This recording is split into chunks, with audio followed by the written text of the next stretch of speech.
இந்த வீடியோவில் இதுவரைக்கும் வெளிவந்த இந்திய அரசியலமைப்பு பற்றிய கேள்விகள், அதாவது டிஎன்பிஎஸ்சி கொஸ்டின்ஸில் இதுவரைக்கும் வெளிவந்த பாலிட்டி பற்றின கேள்விகளும் அதற்கான பதில்களையும் நம்ம பார்க்க போகிறோம். எந்த அரசியல் சட்ட விதிப்படி மத்திய அரசு தலைமை வழக்கறிஞர் குடியரசுத் தலைவரால் நியமிக்கப்படுகிறார்? சட்ட விதி 76. எந்த அரசியல் சட்ட விதிப்படி மத்திய அரசு தலைமை வழக்கறிஞர் குடியரசுத் தலைவரால் நியமிக்கப்படுகிறார்? சட்ட விதி 76.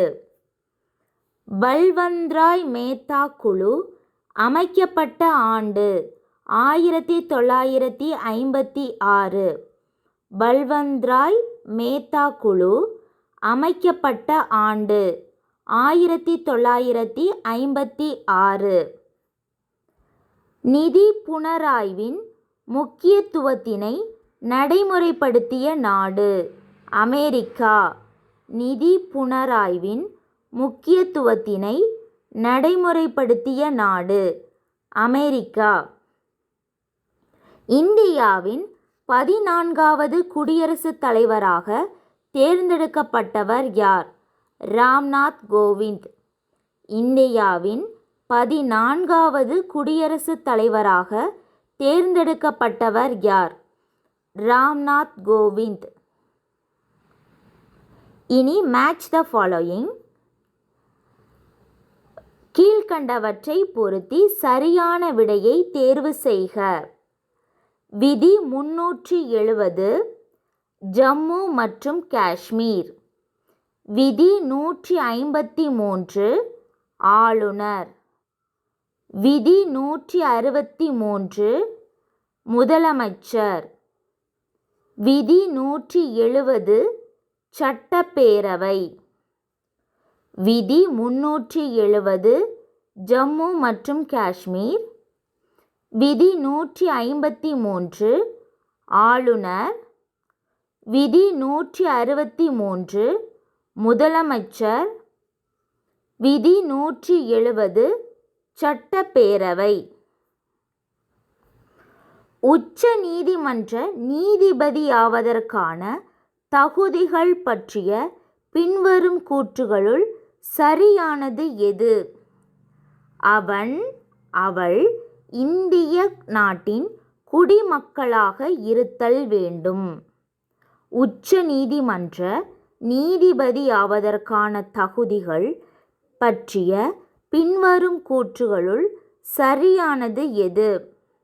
அவன் அவள் இந்திய நாட்டின் குடிமக்களாக இருக்க வேண்டும். நாடாளுமன்றத்தில் இரு கூட்டங்களுக்கு இடையே இருக்கும் கால இடைவெளி யாவை? 6 மாதங்கள். நாடாளுமன்றத்தில் இரு கூட்டங்களுக்கு இடையே இருக்கும் கால இடைவெளி 6 மாதங்கள். பின்வருவனவற்றுள் சரியானதை தேர்வு செய்க. இரண்டுமே சரியானதுதான். குடியரசுத் தலைவர் நாட்டின் தலைவர் ஆவார். நாட்டின் நிர்வாக அதிகாரங்கள் யாவும் குடியரசுத் தலைவரிடம் உள்ளது. பின்வருவனவற்றுள் சரியானதை தேர்வு செய்க. குடியரசுத் தலைவர் நாட்டின் தலைவர் ஆவார். நாட்டின் நிர்வாக அதிகாரங்கள் அனைத்தும் குடியரசுத் தலைவரிடம் உள்ளது. இனி கூற்று காரணத்தை நம்ம பார்க்கலாம். கூற்று: துணை குடியரசுத் தலைவர் மாநிலங்களவை கூட்டங்களுக்கு தலைமை ஏற்கிறார். காரணம்: அவர் மாநிலங்கள் அவையினால் தேர்ந்தெடுக்கப்பட்டவர். கூற்று சரி, காரணம் தவறு. அதாவது துணை குடியரசுத் தலைவர் மாநிலங்களவை கூட்டங்களுக்கு தலைமை ஏற்கிறார், இது சரி. அவர் மாநிலங்கள் அவையினால் தேர்ந்தெடுக்கப்பட்டவர் ஆவார், அது தவறு. எந்த சட்டம் மத்திய அரசாங்கத்தில் இரட்டை ஆட்சி முறையை ஏற்படுத்தியது? இந்திய அரசாங்கச் சட்டம் 1935. எந்த சட்டம் மத்திய அரசாங்கத்தில் இரட்டை ஆட்சி முறையை ஏற்படுத்தியது? இந்திய அரசாங்கச் சட்டம் 1935. ராஜ்யசபாவிற்கு ஒதுக்கப்பட்ட பரிந்துரைக்கப்படும் உறுப்பினர்கள் எத்தனை? 12. ராஜ்யசபாவிற்கு ஒதுக்கப்பட்ட பரிந்துரைக்கப்படும் உறுப்பினர்கள் மொத்தம் எத்தனை? 12 பேர். சுரண்டலுக்கு எதிரான உரிமையை கூறும் இந்திய அரசியலமைப்பு பகுதி எது? பகுதி 23 முதல் 24 வரை. சுரண்டலுக்கு எதிரான உரிமையை கூறும் இந்திய அரசியலமைப்பு பகுதி எது? பகுதி 23 முதல் 24 வரை. ஓர் மாநில ஆளுநர் உண்மையான நிர்வாகத் தலைவராக இருக்கும் காலம் எது? அவசர நிலை காலங்களில். ஓர் மாநில ஆளுநர் உண்மையான நிர்வாகத் தலைவராக இருக்கும் காலம் எது? அவசர நிலை காலங்களில். இனி கீழ்க்கண்டவற்றுள் தவறாக குறிப்பிட்டுள்ளதை கண்டுபிடி. உயிர் வாழும் உரிமை விதி 14. இது தவறானது. பாகுபாட்டை தடுக்கும் உரிமை விதி 15. இது சரி. கூட்டம் கூட்டும் உரிமை விதி 19. இது சரி.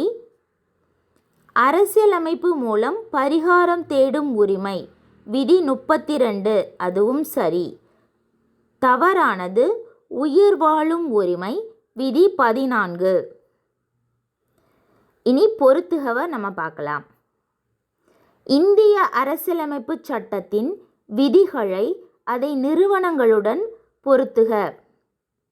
இந்திய அரசு கணக்கு தணிக்கை தலைவர் ஆர்டிக்கிள் 148. நிதி ஆணையம் ஆர்டிக்கிள் 280. நிர்வாக தீர்ப்பாயம் ஆர்டிக்கிள் 323A. மத்திய அரசு பணியாளர் தேர்வாணையம் ஆர்டிக்கிள் 315. இந்திய அரசு கணக்கு தணிக்கை தலைவர் ஆர்டிக்கிள் 148. நிதி ஆணையம் ஆர்டிக்கிள் 280. நிர்வாக தீர்ப்பாயம் ஆர்டிக்கிள் 323A. மத்திய அரசு பணியாளர் தேர்வாணையம் ஆர்டிக்கிள் 315. இந்தியாவின் முதலில் இனவாரியாக தனி பிரதிநிதித்துவத்தை அறிமுகப்படுத்திய சட்டம் எது? இந்திய அரசுச் சட்டம் 1909.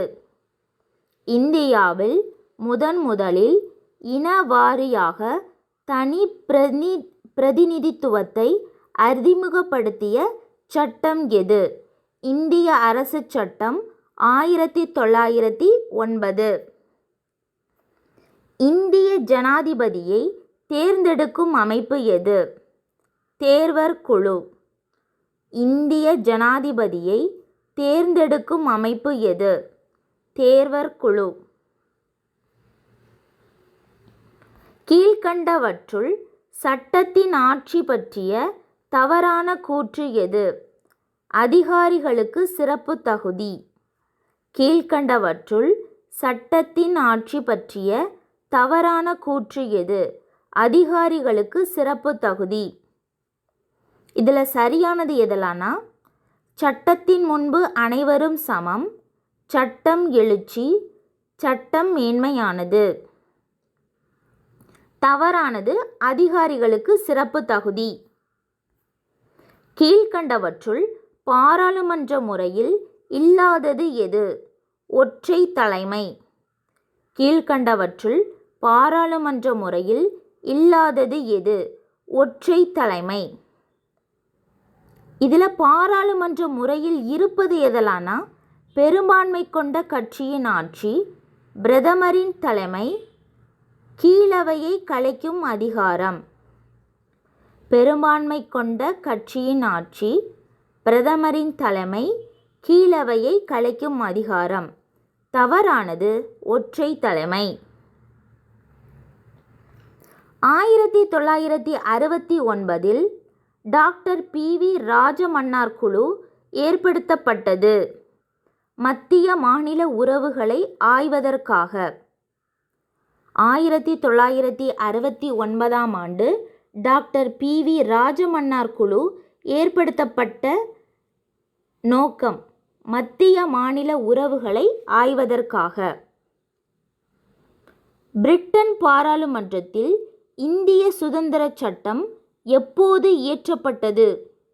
ஜூலை 18, 1947. பிரிட்டன் பாராளுமன்றத்தில் இந்திய சுதந்திர சட்டம் எப்போது இயற்றப்பட்டது?